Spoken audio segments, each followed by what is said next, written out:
Guys আজি আমাৰ BTET বিশাল এখন মিটিঙৰ আয়োজন কৰিছে। তা আপোনালোকে জানে না মিটিংখন ক'ত হৈ আছে, কোকৰাঝাৰ ডিষ্ট্ৰিক্ট কি কাৰণত হৈ আছে। আপোনালোকে মোৰ লগত থাকক। কোকৰাঝাৰ ডিষ্ট্ৰিক্ট তাতে আহিব হাগ্ৰামা ডাঙৰীয়া ছাৰ। তাতে আমাৰ BTCৰ যে উন্নয়নৰ হ'ল নহ'ল তে ৰাইজক জনাব। গতিকে ৰাইজ আৰু তাত অন্য পাৰ্টিৰ দল আৰু যুক্ত থাকিব।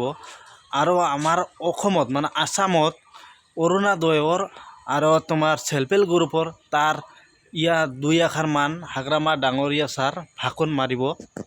এইখন মিটিঙত আপোনালোকে গুৰুত্বপূৰ্ণভাৱে শুনিব। আপোনালোকে আমাৰ BTCৰ বহুত ৰাইজসকলে আৰু নজানে মানে আমাৰ অসমত আৰু BTCত কি হৈ আছে আৰু কি হৈ নাই। কিন্তু গতিকে যিকোনো জায়গাত এখন ঠাইত মিটিং হ'লে আপোনালোকক উপস্থিত থাকিব লাগে। তাইলে আপোনালোকে দুই আখৰমান শুনিব পাৰিব, জানিব পাৰিব আৰু শিকিব পাৰিব। মোৰ বক্তব্য আজি ইয়াতে সামৰিলোঁ। ধন্যবাদ।